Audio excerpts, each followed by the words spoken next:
Hey there, chatters. Happy New Year. I'm Nat.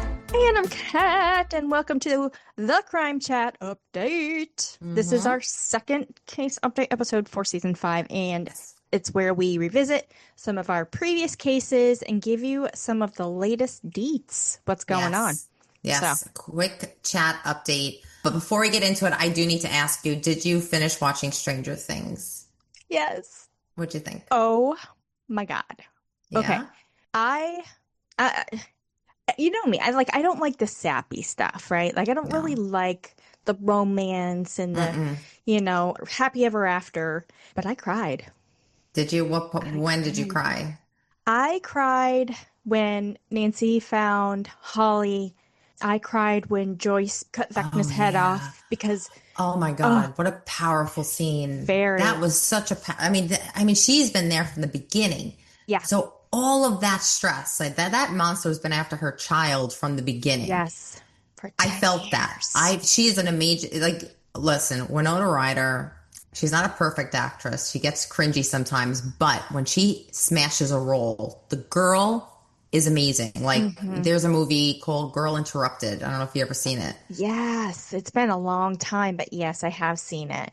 When she nails a role, I mean, she is chef kiss, and that's what she did. Oh my God. So that was amazing. And then in seeing them all kind of graduate and stuff, and it didn't get it at the time, but when I kind of went back, I was looking through some social media because I avoided social media until we saw it because I knew it was going to be everywhere. I completely avoided it. And do you remember in season 4 when Eddie died in season 4, right? Yes. The Hellfire Club, right? So when Eddie was doing his little pep talk, I guess you could say, at the lunch table, and he was talking about graduation and how he was going to tell the principal to go shove it or whatever. Dustin did that at his valedictorian speech, and I was like, dude. And then, he had the Hellfire shirt on. I was like, I feel like a proud parent. Yeah, I think that when it came to that part, because back in the 80s, it was common to have older teens kind of play a father figure to some of the lost boys on the block. That was very to take them under the wing, look out for them, be kind of like their bodyguard, because this is before social media, and fights used to break out left and right. Especially I remember fights on my block would just, I mean, if somebody had a problem with you, you get a knock at the door, meet me outside type of thing. I remember my brother had a big fight, the first fight. It was just so different. I remember my brother's first fist fight with this bigger kid, and my brother was black belt. Well, he was not black belt at that point, but he was pretty good at karate. Sure, yeah. So we didn't worry about him. But my father and the neighbor, the dad next door, they came out with the beer just to watch. Because it was so acceptable to deal with your issues face to face. Yeah, yeah. But at the end of the fight, my father and the neighbor broke up the fight and said, okay, enough is enough. You got it out of your system now. Yeah. Shake hands. And they did. And they never had a problem after that. It's just so different compared to what today is. It's, you didn't dare be a brat and not have to, accountability was something that could easily be, I don't know. So you think the scene was too much? Like not. No, okay. I thought that's what you were saying. No, what I was saying was like that relationship that he had with Eddie was very spot on. Yeah. With what was going on in the 80s, where you had those two older guys or an older brother figure, father figure that would just step in and just like care for you, look out for you, be a bodyguard. I felt like they nailed that relationship because that was very believable for me. And, and I guess when 11, supposedly was destroyed, died, spoiler alert. Well, you should have seen it by now. Anyway, I saw the machines. I thought that she was just like taking it in. But it made sense because she couldn't use her powers where she pulled Mike to have that conversation with Mike. She wouldn't have been able to do that because the machines were on. And then at the end, of course, when he was talking about the story with the mage, I'm just like, I believe. I believe too. I believe. She totally could have done it. Yeah. And then, okay, Kylie pulled it out. Callie, the sister, number 8. Oh, yeah. You liked her? I was on the Well, fence about her. she was dying and she did that for 11 so 11 could Yeah. escape. So, I mean, that's what I said. She kind of pulled it out She like pulled it out at the end because at one yeah, point I was like, she got an attitude. Like yeah. when she pulled the gun on Hopper, I was like, Yeah. hey girl, you better back Yeah. up. Like, no, no. Yeah. But yeah, she was, I don't know. But yeah, she did pull it out if that did happen. Sad it's But over. I Sad it's know. over. What did you think? I thought it was great. I mean, there were things in it that I felt like they were pulling a Game of Thrones on me, and I have like this trauma still from Game of Thrones. I don't know if you Oh, remember. yeah. Oh, Nobody died. thank you. Okay, it was like okay, so Okay, I don't Trevin and mind Amanda. that. We were I talking about that in that episode yeah, I with don't Linda mind. Larceny. I honestly don't mind that nobody died. I'm Yeah. okay with that because I feel like everybody kind of got their say in it. But I felt that to me, what bothered me is that they, in the last episode, late in the last episode, they started introducing other characters when we haven't even come. Like, I just felt like this is a Game of Thrones pull where now you're introducing Okay. characters we've never seen. What's her You're name? talking about What's the her other name's kids? girlfriend? Yeah, like, okay, a major part of that episode where in my head I'm like, we need to get to the plan. We need to know what's going on with the people that we've got emotionally tied to. And now Right. I'm looking at this character taking up 30 minutes of an episode. I'm like, okay, no, we're not what part? interested in that. It was not the episode that just came out. The episode before that was with what's her name? I love her, Robin. Her Oh, and girlfriend. her girlfriend. I felt like yeah. Okay. it's a storyline that isn't going to go anywhere, and we're Well, more interested in Robin and Yeah. how Robin's going to fight. We're just not interested in other characters coming in right now. I just felt like it was, I don't know. Well, she's not really a new character, though. She had more involvement. But I think that the fact that it was important for her to have some kind of introduction with Mrs. Wheeler blowing up the Demodogs, like being there. Right. Also, crazy because she saw Max go Right. into the mind and stuff. And so that reaction, she hid Max when Max was still in the mind thing. Right. So, I mean, I think part of the story, yeah, probably didn't have to go on as long as it, but I think her role was maybe important. Maybe, but they could have shortened it up a little bit. Yeah, We didn't yeah. need as much of her. I wanted more of the kids. I wanted more. I didn't want it to. I was very apprehensive that they were going to drag it out like Game of Thrones and then screw Yeah. it up. So, Yeah. but no, they think. It was a piece of art. It was beautiful. Yeah, it was great. Great creation, beginning to end. Creative, great actors. You think there's going to be a movie? Well, they're coming out with an animation. Oh, they are? Okay. Yeah, I'll I take think it. it's an animated series. I saw a quick interview with the Duffer Brothers about, and I can't remember what it's called. But yeah, there's some kind of like animation that they're gonna do. I can't remember, but it's somewhere in the storyline. Okay. Is where they're gonna kind of pick it up at. I'll take it. Definitely. I know. Okay. That synth music is gonna stick in my brain forever. I So know. I mean, it's one of those that I will go watch and watch over and over again. And I Yes. don't really care to rewatch things, but they got me. Yeah. So. Yeah, me too. All right. Well, okay. So let's Back get into to our the updates. Yeah, I got two quick updates. We had to do a Stranger Things update. We had to. Seriously. I mean, I watched the episode twice already, and I will watch it again because it was that good. Yes. Oh my God. All right. Actually, my two updates. The first one that I'm going to do is a story we covered way back in season 1. It was episode 6, and we did the John Benet Ramsey. Oh, yeah. 25 years later. Now we're coming up on 30 years later. But there are some updates on this, which is like really exciting because Really? we want to know. Yeah. So in December 2023, the Boulder police confirmed that they started testing the old evidence using new DNA technology. And we've discussed that before, like during, Yeah. we all know this. But that testing did continue till today. Like it went through 24 and 25. And the investigators are looking again at items that originally were at the crime scene. But back then, so apparently, like we know this, but back then when they collected this evidence, one, some of the evidence was damaged. And two, back then, I won't say back then, but like in the 90s, you could really only test something once. And then once it's damaged, you really can't go back. Right, right. Well, that's changed. Yeah. Like considerably. And now they're saying that like that evidence that they have that was so minute that they felt that it's not going to go anywhere. Well, with the new technology, not only can it go somewhere, but now they have technology that they're even like using traces of things like skin cells and also touch DNA. Yes. Yeah. Which I'm like, yes. So as long as the evidence hasn't been contaminated.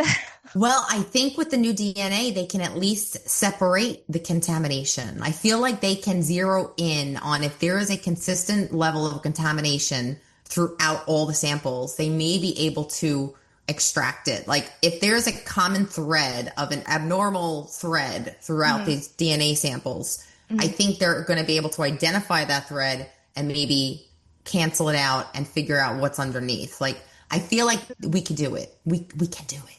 We can do it. We could do this. Yes. Yes. So yeah, police have confirmed this is all happening. And they're saying like a lot of the news outlets I've noticed that they're saying like the lack of details that the police are sharing right now is because that there is something developing, but the police want to be, they're playing this one close to the chest because they fucked up so profoundly that this case is still ongoing. Is it still the Boulder Police Department? Yes. Yes. Okay. But they are outsourcing the DNA to other labs. But yeah, I mean, everybody wants to solve this case, but even like the Ramsey family, they've responded and they're like, finally, we have some level of hope. JonBenét's father said that this is actually the most hopeful he has felt in years, mainly because of the DNA science that it has improved so much. So fingers crossed, because you know what? The hard truth of this whole situation is it's 2026. There have been no arrests. There's no new suspects. And there's no new DNA. It's only what we have. Right. So we're approaching it we're just approaching it differently. And I think we're going to be able to solve it. And I think because so much time has gone by, let's say the DNA does find something, and even though, it might be circumstantial, it physically places a person there. Yeah. And I can just see a defense attorney going, where's the chain of custody on that piece of evidence and how many hands that have touched it? Because I'm just thinking like touch DNA, somebody touched it without gloves, because the only thing you can see is DNA is there. Right? You don't know when it was placed there. In 30 years, that's a hell of a long fucking time for somebody else to touch it and for it to contaminate. So that's what I was talking about. Like, I hope it's not contaminated. This reminds me of that. Remember that case we went over with the cotton swabs? We did a story, the woman without a face, the killer without a face, because nobody can figure out who the killer was because every cotton swab that they used to get the DNA had the same DNA. Yes. And they were able to... It was the technician. Yeah, it was the technician that made the Q-tip. So, but they were able to go through the degrees of DNA, like layers, and figure out who, what, and if they were supposed to be touching it, if they're not supposed, so they can rule out police, they can rule out investigators, but if there's somebody's DNA that's not family or investigators on that person's a suspect. So, fingers crossed. I don't know. Maybe in our lifetime. Yeah. And it's just refreshing because it's not rumors. It's not guesswork. It's actual science that's coming into play. Right. So I feel I just have a lot of confidence in our scientists. I really do. So I think they could do it. So that is my JonBenét case update so far. So we'll be updating. My next case update is going to be one that is going to be coming up real soon in 2026. So it's the case of Kouri Richins, and Bailey Sarian just did this case. Yeah. So because it's coming up. So like everybody's got to refresh their knowledge on this case because it is going to be on TV. Definitely. There's going to be a camera in that courtroom. Oh, yeah. We covered this case in episode 61. And if you need a little refresher, Kouri is accused of killing her husband, Eric, on March 4th, 2022 at their home in Summit County, Utah. Prosecutors say Eric died from a fentanyl overdose after drinking a cocktail allegedly prepared by his wife. At the time, his death was believed to be accidental, but investigators later determined that it was a homicide. She poisoned him. Yes. Now, in the case that we went over, I would suggest that you go back and watch it or listen to it because we go into detail about like how that came about and, her little connections that she Oh, had yeah. and all the mansion and all this stuff. Oh, yeah. But Money during leaves a this, trail. yeah, so after the husband died, like immediately after, during this time, she wrote a book, Yes. a child's book titled Are You With Me? And this was a self-published book to help children learn to cope with losing a father. This was initially sold on Amazon and was promoted publicly through CBS News. This is not, you cannot find it on Amazon anymore. They took it off, thank God. But Riches was arrested more than a year later on May 8th, 2023, and was charged for aggravated murder. Since then, the case has expanded, and the prosecutors added and adjusted new charges tying drugs, money, and alleged fraud to her. Mm-hmm. The preliminary hearing, which we all watched, I was watching it on like TikTok and Instagram of her like sitting there looking confused, like, oh, so what's going on? That My was husband's dead? I'm the victim. So yeah, that was back in August 2024. As of now, the jury selection is scheduled for the beginning of February 10th, 2026. Ooh. And then the full trial is set to run from February 23rd through March 26th. They feel that it's only going to last about 5 weeks. Wow. As of this month, Corey remains behind bars because she was denied bail. Yep. And the timeline is set for her to publicly, I'm thinking it's going to be publicly, televised. I hope so. Sure. Because I need to know what the hell's going on. Court TV. But, yeah.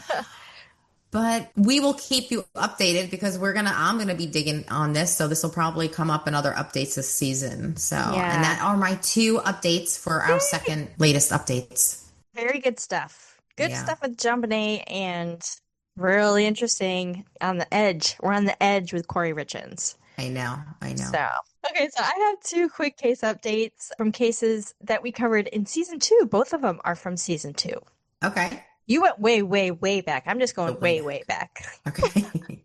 So the first one was episode 42. It was a bonus episode where we covered New Year's Eve crimes, and I thought it would be fitting since we had just jumped into yet another new year. I remember this case you went over. Yeah. I literally, I remember you saying that it's like ongoing and okay, you got updates. Well, we'll see. Okay. December 31st, 2021, then 21-year-old Jasani Carter and 18-year-old Jordan Ruby were arrested and charged after a violent crime spree in Las Vegas, charged with 13 charges total. The men were also being charged with 2 counts of murder, 1 count of attempted murder, 1 count of attempted robbery, 4 counts of robbery with a deadly weapon, and 5 counts of conspiracy to commit robbery. The indictment alleges that the 2 drove from Southern California to Las Vegas and acted together to kill 66-year-old Clarice Yamaguchi of Hawaii, and then on December 31st, during a purse snatching turned shooting incident in a parking garage, they killed 60-year-old Hayo Soup, aka Richard, a few hours later. Police said that Carter and Ruby also tried to rob an employee at the Sahara, who said that the gunman grabbed his backpack. Do you remember this too? Fired a shot at the employee, and he ran towards the elevator, but he was not hit, but he was shot at. So that's the attempted murder.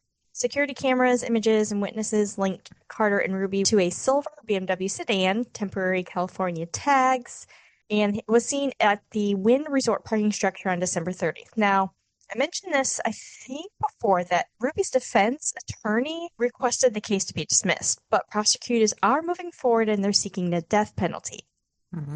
Carter is now 23 and Ruby is now 21, and they are still continued to be held without bail. Now, trial. Originally, this was scheduled for 2024. It was postponed to August 11th, 2025, but it has now been rescheduled again. And then in September of 2025, they announced that both Ruby and Carter changed their defense attorneys, which was the reason for the reschedule. Right. So now it's scheduled for September 8th, 2026. Oh, it's going to be good. Yeah. Well, I mean, we've been wanting to like track and follow this. It's like, Yeah. it's not a headliner. You know what I Right. mean? It's not one of those stories that's on USA Today or, Yeah. New York Times or anything like that. I actually had a pretty difficult time trying to find an update for this one because it's just not covered that much. And I'm like, why? Like Yeah. Yeah. shooting and killing and all that stuff. Anyway, okay. So that is Jasani Carter and Thornton Ruby. So my second case update is also from season 2. It's our finale, episode 72, where we covered named crimes. Yes. Yes. You did Natalie. Yeah. I did Kathleen. Yeah. And my case was the horrible crimes, or was it, of Kathleen Folbig. Now, it turns out she may have been wrongfully convicted. Do you remember this? Are you kidding me? Yes, I remember this case, but wait a minute. Okay, you're going to go into that, I'm assuming. Yes. Okay. So, a little backstory on this one. In 2003, then 36-year-old Australian woman was convicted of killing 4 of her own children between 1989 and 1999. The 4 children include 19-day-old Caleb Gibson Folbig. They originally thought he passed away from SIDS. Yes. He died February 20th, 1989. He was also diagnosed with a mild case of laryngomalacia, which is a common diagnosis in infants where they would breathe noisily. Mm-hmm. The second child was 8-month-old Patrick Allen Folbig, who died February 18th, 1991. His death was never really explained, but he was diagnosed with epilepsy and cortical blindness, which is when there's a total or partial loss of vision in a normal appearing eye that's caused by damage in one of the brain's lobes. The third child was 10-month-old Sarah Kathleen Folbig, who allegedly had a respiratory condition at the time. She died August 29th, 1993, and again, her cause of death was undetermined. And the fourth child, 18-month-old Laura Elizabeth Folbig, who also had a respiratory infection at the time, her cause of death is also undetermined. She died February 27th, 1999. Now, during but there are 4 children that are dead. Well, do you remember how? Well, I'm going to get into it. Okay. So during our episode, I mentioned that in 2023, Kathleen was released after serving 20 years in prison for these crimes because of how heavily prosecutors relied on something called the Meadows Law. It's a now widely discredited legal concept that states that 1, sudden infant death is a tragedy, 2 is suspicious, and 3 is murder until proved otherwise. So that was Meadows Law. But Roy Meadow, the founder of Meadows Law, was significantly discredited after a string of wrongful convictions were credited to his theory. Now, Kathleen had successfully appealed her convictions after scientific discoveries in genetics and cardiology cast doubt on her guilt following 2 inquiries into the verdicts. So there was a gene. She passed on this gene to her children, and they all had this specific mutation of a gene. I want to say it was like I can't remember. I didn't write down the gene actual name, but there was a gene that she passed to all of her children that they died. It died of SIDS. It was sudden infant death syndrome, and they were able to kind of work after 20 years. And actually, it was around like the 17, 18 year mark is when they really, like scientists were really starting to look into this. Like I said, that Meadows Law was discredited. So they're like, okay, is it possible for children in the same home to all pass away from SIDS? And the answer is yes, because Kathleen passed that gene, whatever she had, onto all of her children. So, oh my God.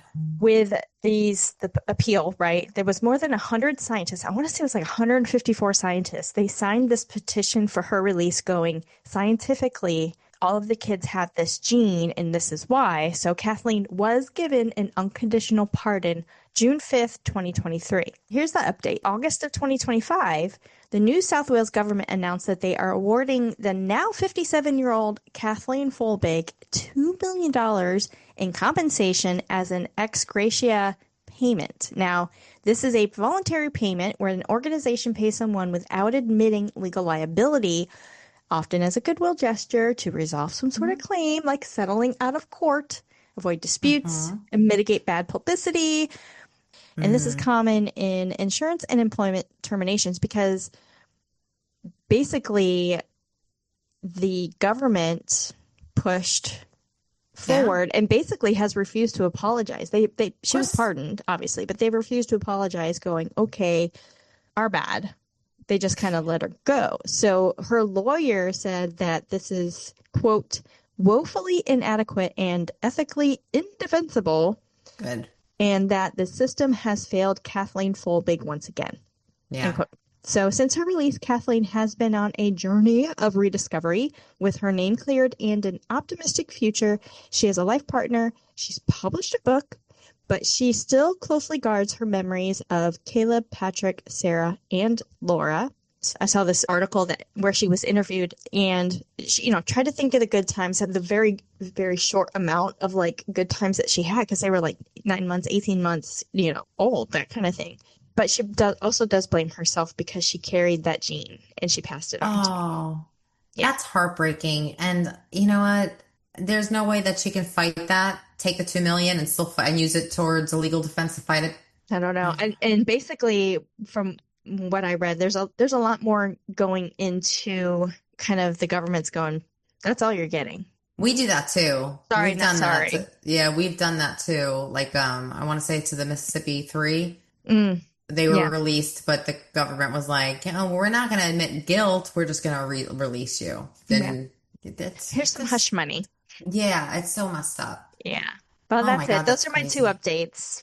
That's crazy. Oh my God. Well, I hope she finds some peace. Well, she seems to be doing well. All right. Those are really good updates. Thank you for that. Thank you. I'm looking forward to following up on some of the other case too that you did. Yeah. Okay. Well, our next case update will come out on February 7th, the first Saturday of the month. So look forward to that. Yes. Okay. Well, remember to follow us on all of our socials so you can get the scoop on what's coming up next. And our next episode, originally scheduled episode for season 5, is next Saturday, January 10th. And Nat has us on the edge of our seats because we don't know what it is. Nope. But you don't want to miss it either way. We'll see you next week, chatters. Bye. Bye.